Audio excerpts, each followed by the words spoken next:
Morning, church. You know it's going to be a good Sunday when a bottle of wine shows up. But welcome to you. We're glad you're here. Those of you on our online location, Baghdad, that's you. Welcome to you. So glad that you're joining us out there. Hope your day has started amazing. Same with Paulden. Welcome to you and the whole crew gathering at the Lynn's house, and just hope that it's a special time as you're there. We had somebody in there, Tracy from Minnesota. Welcome to you. And then Michael in Washington State. So welcome to you too. But we're just glad that we get to do this together. Part of what we value and part of who we are is that we believe that Jesus is, you'll learn real quick, Jesus is the big deal, not us. And we believe that Jesus has saved us intentionally, that we would be placed in family and we would take care of one another. And so within that, the kind of the role that we get to play as family is making sure that the needs that we have, that we're aware of what's going on and trying to help one another navigate this life. Because if you've been around life for a while, you know it's not easy. And part of what we've been doing as a church is looking at our staff and looking at our team, the staff family team, and going, okay, how do we build longevity into the staff? And so the elders have been asking this question. There's a big word, sabbatical, which you may hear in educational realms, but also in the church world, there's this idea of sabbatical. And for Heights for a long time, sabbaticals were tended to have a negative connotation to them, not a positive. And so the elders have been working on how do we take the good of sabbatical and really build health and support into the staff. And so what a sabbatical is intentionally, it's a time away to rest and recover and allow God to pour in, because in ministry, you're pouring out. And over time, and especially with technology and how it's changed, the role of being on staff at a church is you can be pouring out all the time. And it can be really dangerous if you don't pour back in. And so sabbatical is really a time when elders approve that somebody gets to go away and just really recover and gain from the Lord, be built back up and be ready for the next season of ministry. And so we have something to celebrate today. Colby, those of you that know Colby, she oversees local global for us. You've seen her often up here. Colby is just started, and I'm going to say this way because I'm hoping she takes 3 months, but at least 2 months sabbatical. She officially went on sabbatical this week, so we can celebrate that. You just need to know this is the type of person Colby is. She loves what she does. And so there's this, she told me this week, she already has FOMO, right? The fear of missing out. She already is missing out on stuff. But in chatting with Colby and going, Colby, we want this to be a time that just really helps put you back together and restores you for what God's got ahead. And she said, well, I kind of feel like I've had sabbaticals. I said, what do you mean? She goes, well, I had maternity leave. I'm like, that is not the same. If my sabbatical is that, I ain't taking one. That's all I'm saying. So it's beautiful. You will see her around because in explaining to their kiddos were like, well, we're still going to go to church, right? It's our church. And so you'll still see them. Do me a favor. If you see her here and she's working, just go over and say, no.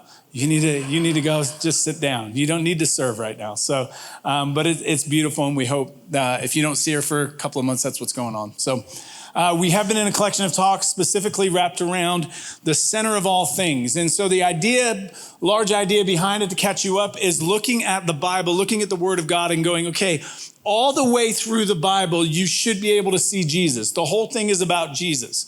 So it's either giving you pictures of who he was. It's either building into what he came to do. It's either building into the future. But all the way through, you should be able to go, hey, this part of Scripture, what does it teach me about Jesus and about the story that God's been telling the whole time? And so within this, then, we dive into these different stories along the way. But I just need you to know something. Today is like leg day, if you like. If you go to the gym, I don't go to the gym, but I hear leg day hurts, right? So if that's it, you got to put in the work, right? And so just to let you know, today is a day I need you to stay engaged, right? Because we have to build this thing called context. But I'm hoping by the time we get to the punchline at the end, you go, oh, but you got to stay engaged here to enjoy the punchline at the end, okay? And so the idea of context, if you take bread and wine, if this was represented, if you were going out to eat and you chose an Italian restaurant and bread and wine showed up, you would go, that makes sense because of the context I'm in. Bread and wine is often part of the Italian meal. And so you go, oh, that makes sense. That within this context, that's not out of place. And so the context helps give meaning to bread and wine making sense. If you went to a friend's house, depending on your friends, depending on your level of relationship, they may serve, they may, part of dinner to make it special, they may have bread and wine as part of that meal. And so naturally you go, okay, in the context, we showed up for a meal and bread and wine is there, that makes sense. The context matches and is providing meaning to the bread and wine. Now you may show up early because they're like, well, let's do appetizers before. And so bread and wine may be part of a mid-afternoon thing, depending on the society you're in, depending on how that works, right? When you show up to church and bread and wine is here, if you've been around church, then because you're in a church building, you don't think, oh, we're going to eat Italian food, right? Your brain goes to a specific context, and that context more than likely is communion, right? The idea of what the Lord left us, what Jesus left us when right before he went to the cross. And so context is super important to understand the meaning that you're supposed to get from it. You guys, I could not be this week studying this passage, right? Like first of all, I was asking me, like between me and the Lord, I'm going, what did I do to myself? There are only 3 verses for this entire story. There are only 3 verses, and these 3 verses transform and create a way to sidestep 1,500 years of the Levitical priesthood. That's stunning. Like as I'm studying this, I'm like, God, you are absolutely brilliant that you can take 3 verses and create an entirely new way to see this. And so I'm excited for you to catch the context because the context sets us up for this picture of Jesus that I hope when we get to the picture of Jesus, you're like, oh, it's so good and so rich. And so in Genesis chapter 14, I'm going to read you the entire story. You ready? Genesis 14, verse 18. Then Melchizedek, king of Salem, brought out bread and wine. He was priest of God Most High. And he blessed Abram, saying, blessed be Abram by God Most High, creator of heaven and earth. And praise be to God Most High, who delivered your enemies into your hand. Then Abram gave him 1/10 of everything. That's it. That's the whole story. You just got the whole thing. And this has amazing significance to 1,500 years, that if you were of Jewish descent, this story allows you to see Jesus in a way that you would not have been able to if this story did not exist. Here's what's beautiful, right? So going back to context matters. So within this story, Abram, which if you think about last week, if you were here, Todd talked about Abraham and Isaac. That's ahead in the story. So this is like one of those shows where they do a flashback to tell you more about the life of the character. That's what we're doing today. We're flashing back in Abram's life. And part of Abram's life is that he went out and defeated these kings, and he's coming back as a victor. And so as he's coming back as a victor, the king of Sodom comes out to talk to him. And so they're about to talk, and the context is that out of nowhere, Melchizedek comes up and begins to talk to Abram. So out of nowhere, Melchizedek shows up with bread and wine, and in showing up with bread and wine, he kind of inserts himself in the middle of this other meeting and gathering, blesses Abraham, and then pieces out after Abraham gives him 1/10 of everything he has. It's just this bizarre little moment. But what you need to know about Melchizedek, because he's the main character that we're going to look at and see a picture of Jesus that I hope is beautiful. But from Melchizedek, what you get is that his name, Melchizedek, means the king of righteousness. So what you instantly get from the context is that Melchizedek was a king. Okay, so he's also said to be the king of Salem, right? Or Shalem, depending on how you want to pronounce it. But the idea, the meaning of the word Salem is that it was peace, that he was the king of peace. So what's told us just from his name is he is the king of righteousness and the king of peace. Sounds an awful lot like somebody else who shows up way later in the story, named Jesus, right? And then you follow it a little further, that location of Shalem, right, becomes what's believed, it's ancient Jerusalem. So it becomes the city of Jerusalem. So he's actually the king of ancient Jerusalem. Well, again, you should be going, I recognize this, right? It's pointing you towards Jesus, just by the name and just by the location. On top of that, he comes out and it says that he is recognized. He is a priest of God Most High. So he's recognized as a priest. And as a priest, he comes into the conversation and he provides blessing to Abraham. So blessing is that he's speaking on behalf of God. And on behalf of God, what he's saying is, hey, Abram, you are blessed by God. What he's saying is, God is on your side. God is for you, Abraham. So much so that he's blessed you, that the entire world, right? He's pointing back to the blessing he's been given, that the entire world's going to be blessed through you. He also tells him that, hey, the reason you won the war, the reason you're victorious is because of God's blessing on you. And then he comes out with this bread and wine. And he speaks blessing. And what Abram's response is that he gives him this super significant. Abram, right, who becomes Abraham by name because God changes it. Abraham is the patriarch of the Jewish nation, right? Like there's nobody greater than Father Abraham. And so Father Abraham, right, in this moment gives a tenth of everything, all the spoils of war, everything he had before, he gives a tenth to him. Why is this significant? Because Father Abraham is recognizing what? Melchizedek as a priest. Super, super, super significant. Now, you may be asking, okay, John, all this language about priests and what does this all mean? So we got to break down what is a priest, right? So, and here's why a priest is important. As broken humans, what is set forward right here, as broken humans, you need a priest. As a broken human, so if we go back in the story, sin enters, it separates the relationship from God. We are no longer able to just come into the presence of a holy God. We're no longer able to just roll up into God's presence like they were in the garden. There's now separation, and you cannot just go to God yourself. You need a priest to stand as a mediator between you and God. So the role of a priest was that you would go on behalf of broken humanity. You would offer sacrifices to God, and then you would take that back and you would bless the people. And so the priest kind of stands in between you and God. Super, super significant because you need a priest today. This hasn't changed. The only way this changes is if you're perfect and sinless, and last time I checked, none of you are. Right? I'm not. So I need a priest. Why? Because broken humans need a priest. And what Abram's doing in this moment is he's recognizing Melchizedek as his priest.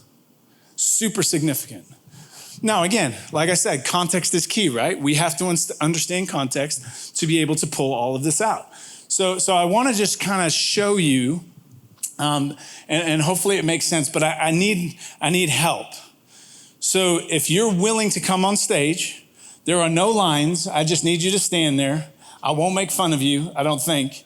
But if you're willing to come up and give me a hand, just raise your hand. Okay, 1, 2, let's go this side of the room. Mr. Donaldson, heck yeah, let's go. You've already been up there? Yeah, you can come, let's go. Okay, would you welcome up? There's stairs on both sides, just make your way up.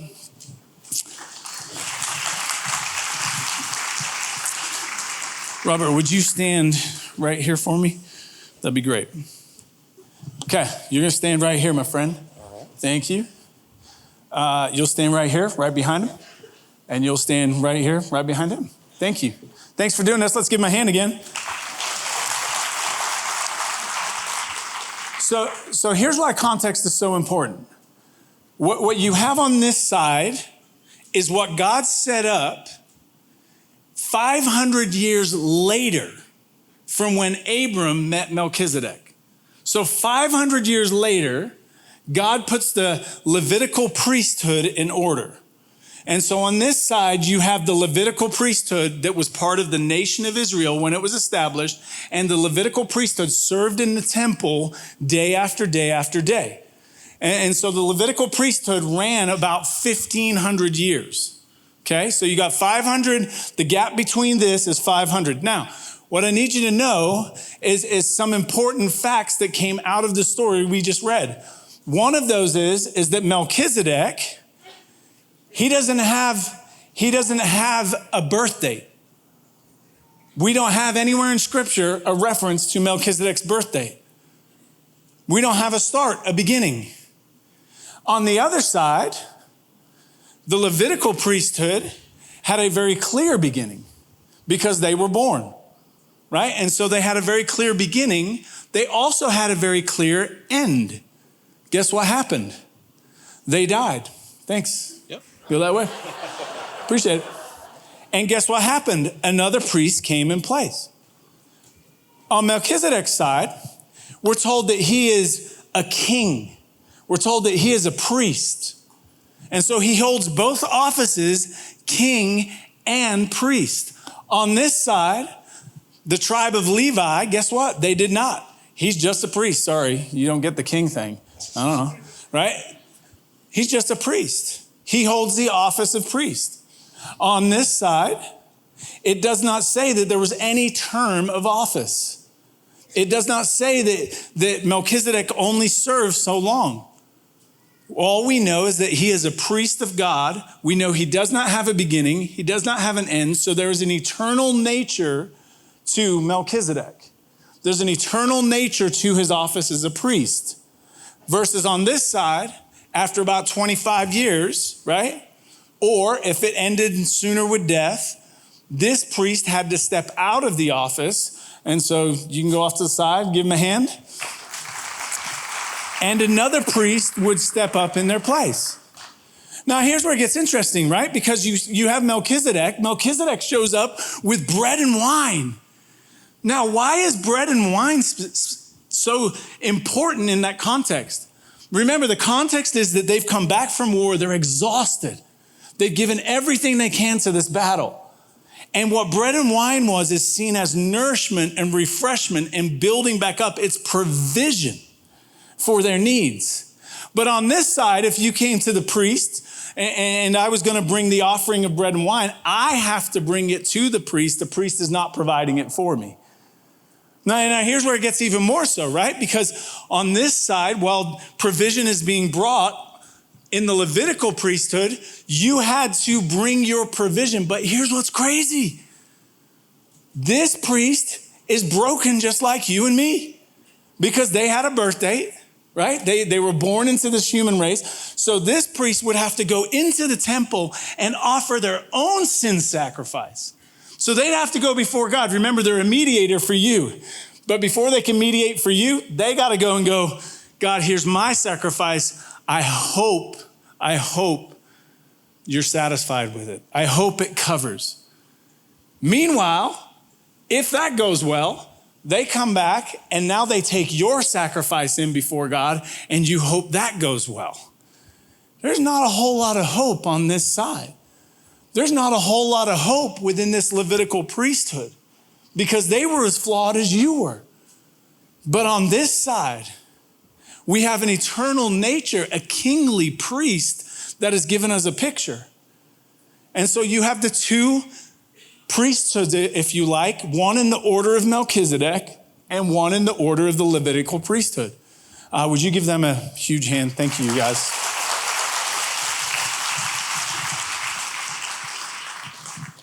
Now, this is so significant for what it does about the person of Jesus. Because when you go through scripture, right, the only other reference to Melchizedek in the Old Testament is in Psalms 110, verse 4. And it's talking about Jesus coming. It's talking about this future Savior. And what's said is that he will be a priest forever in the order of Melchizedek. He doesn't say that he'll be in the line of the Levitical priests. It says that the coming Messiah will be in the line of Melchizedek. Now, in Hebrews chapter 7, we'll start to connect all these dots. Hebrews chapter 7, verse 1. This Melchizedek was king of Salem and priest of God Most High. He met Abraham returning from the defeat of the kings and blessed him. And Abraham gave him a tenth of everything. First, the name Melchizedek means king of righteousness, then also king of Salem, which means king of priests, without father, without mother, without genealogy, right? Because the only way you were a priest in this line is that you were born into the line and the tribe of Levi, right? You were part of Aaron's line, and so you were part of the priesthood. This side, it's saying there is no genealogy that puts you into that line. Without beginning of days or end of life, resembling the Son of God, resembling Jesus, who remains a priest forever. Jump over to verse 11. If perfection, and this is where we start to hit home. You ready? If perfection could have been attained through the Levitical priesthood, and indeed the law given to the people established that priesthood, why was there still a need for another priest to come? One in the order of Melchizedek, not in the order of Aaron. So what it's saying is if this whole system, where it's built on your self-effort, it's built on you taking your pet and bringing your pet, literally, that was the relationship, and sacrificing your pet to this God that you hope this God will accept, if this self-effort, right, the living under the law that I have to do this, otherwise God's not going to be a certain way, if this could perfect, then Jesus would have just come in this line. But if it all needs to change, Jesus needs to come in a different line, which the very next verse then says, for when the priesthood changed, the law must also change. Right? So what happens is Jesus doesn't come in this line, which means the law has to change. So what did Jesus in the line of Melchizedek, in the order of Melchizedek, when he becomes a priest after Melchizedek, here's where it hits us. You're no longer under law because that was the old system. You're no longer under striving and dues and keeping up and your self-effort and making sure you're good enough and coming to church going, I feel good today. Why'd you feel good? Oh, I had a good week. Why'd you have a good week? Oh, I didn't do this, and this. That's all self-effort. Oh, I had a good week this week. Man, I spent my time with Jesus. That's beautiful, you got time with Jesus, but that does not change your standing with God, right? Because why? We're not dependent on this, I have to, and keep working for it. What we're under is a brand new, the law changed. It changed to what? Grace. You don't deserve it. You can never earn it. And Jesus is already, as your high priest, done it. And so all of a sudden, there's this huge change that's happening. You can't tell, it's a little exciting. Verse 13.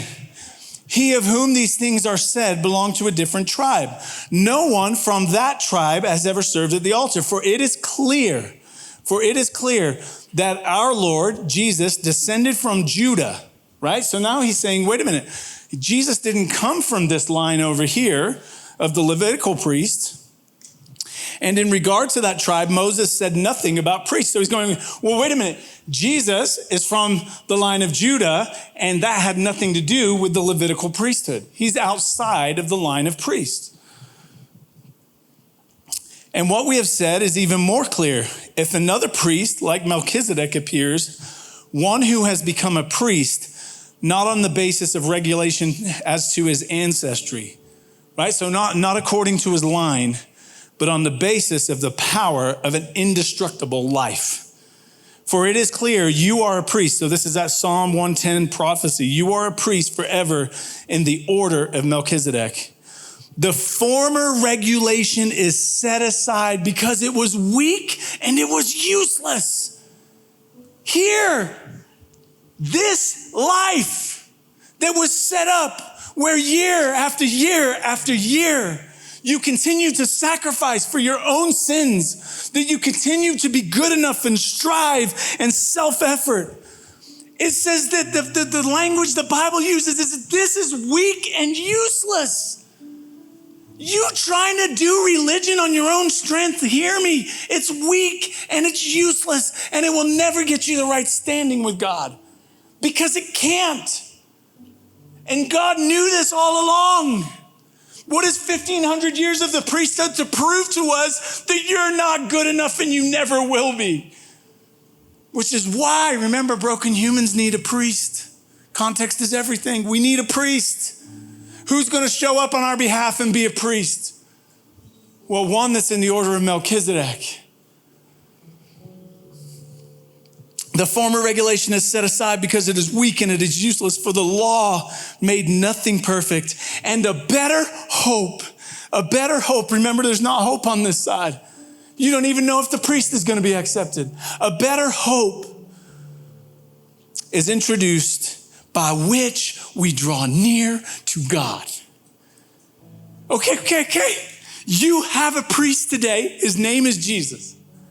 And it says that when he ascended to the right hand of God the Father. And what is he doing? He's representing you in heaven. Why? So that you today, with all your faults, you today, with all your brokenness, you today, knowing exactly who you are, you today, with even your night last night, that you can walk into the very presence of God Almighty. Another section says that you can come boldly. You don't have to come with fear. Why? Because Jesus, your high priest, is there. And he has carried you into the presence of God. That you don't have to worry. You don't have to strive. You don't have to fight harder. You just have to say, that is my high priest. And listen to what he does. And it was not without an oath. Verse 20, others became priests without any oath, but he became the priest with an oath when God said to him, the Lord has sworn and will not change his mind. You are a priest forever. There is no end to Jesus. You don't have to worry about today. Is he gonna die? Is he gonna switch? We got to switch high priest. He is a priest forever. Why? Because he is eternal in nature. Now there have been verse 22. Because of this oath, Jesus has become the guarantor of a better covenant. He's the guarantor. That when you don't fulfill your obligation, guess who fulfills it for you? Jesus. When you come up short, guess who never comes up short? Jesus. Because he's your guarantor. Now there have been many of those priests since death prevented them from continuing in the office, but because Jesus lives forever, he has a permanent priesthood. Therefore, he is able to save completely those who come to God through him, because he always lives to intercede for them. What is Jesus doing right now? You know why you can worship today? Because he's in heaven at the right hand of the Father, right? And when you're there and you're about to worship and God the Father goes, really, that one? Jesus goes, yeah, I got him. Jesus goes, yeah, I've covered their sin. Yeah, that one. I know where they were last night, but I've got it covered. It's paid in full. He's interceding on your behalf. He's going into the presence of God and speaking on your behalf. Think about that for a second. That Jesus loves you so much that he would go into the very presence of God the Father and he would speak in a way that is positive of you. That is what blessing is, that God is for you, not against you. That God is on your side, that you'll never have to wonder, does God like me? Because God declares through Jesus, I love you. to the point that Jesus is working on your behalf right now in heaven today. Such a high priest truly meets our need. Listen to who he is. One who is holy and blameless and pure and set apart from sinners, exalted above the heavens. Unlike the other high priests, he does not need to offer sacrifice day after day, first for his own sins and then for the sins of the people. He sacrificed for let's personalize it. He sacrificed for mine. He sacrificed for yours sins once and for all when he offered himself. For the law appoints as high priests men in all their weakness, but the oath, the difference between the oath when God said it and made it, but the oath which came after the law appointed the Son, appointed Jesus, who has been made perfect forever.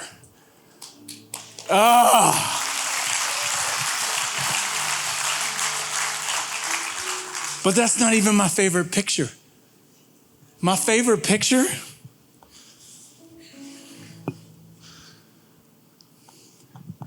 is Melchizedek came with bread and wine and blessing.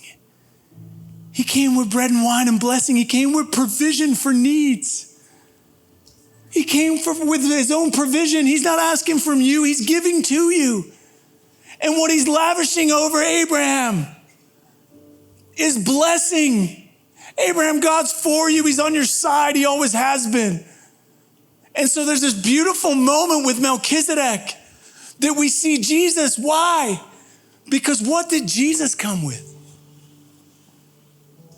He came with bread and wine and blessing. What is the table of communion about?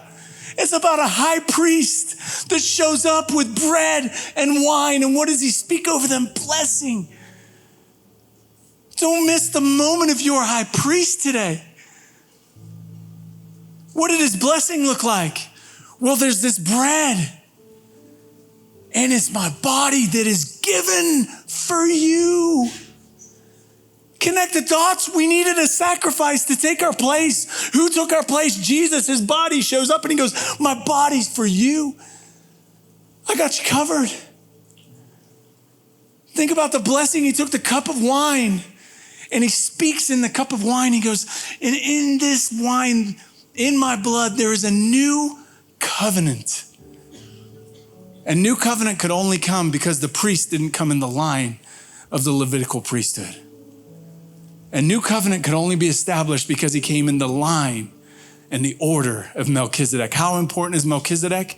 It changed the whole landscape of what was possible. And because Abraham, the patriarch, honored him, all of catch the significance that these three verses make, that if you have any Jewish heritage, you honored the priesthood. And in this moment, what Jesus has done is set you free to go. The priesthood existed before and it exists out after. And there is a new covenant. And what is that covenant? It is grace and it is mercy and it is love. And it is not striving. It is not trying harder. It is not pulling up your bootstraps, so to speak, and making sure that God's impressed. He's already fully impressed by Jesus for you. And so I'm not even going to set you up. You got bread and wine and you got blessing. What do you do with blessing, by the way? If somebody blesses you, what do? You just receive. That's all you can do. Well, you could argue that's kind of dumb. But Jesus comes with blessing. He is for you. He has showed up for you. And so as you sit in these moments and reflect and let God and the Holy Spirit catch your heart up, and then we'll take it all together, but this time is yours.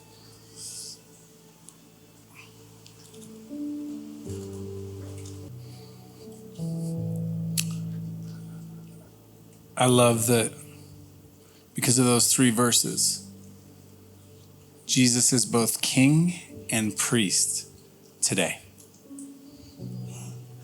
And he took bread and he broke it and he blessed, saying, this is my body given for you. Do this in remembrance of me.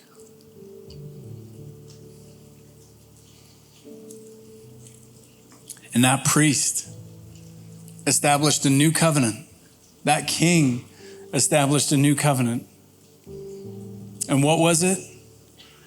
That it is by grace through faith in what Jesus has done that you are made right with God. And so he took wine and he gave it to them. He said, take, drink, do this in remembrance of me. God, we are so grateful today. Thank you for being our God. Thank you for being both king and priest. Thank you for being what we've always needed as broken humans, a high priest. Someone who goes between us and the Father. Thank you for being our priest today. God, that we don't need human priests because we've got you. And that is eternal and will not come up short. And so, God, we just say thank you today. We recognize that you reign today as King. You reign above it all. God, you reign over our hearts. You reign over our lives. When we catch a picture of what you've done, all we can say is thank you. May the exhale of our breath into song be our thank you this morning as we declare you reign above it all. And so, God, we just say thank you for loving us. Thank you for the cross. Thank you for taking our place. Thank you for being our King, and thank you for being our high priest today. And everybody said, amen.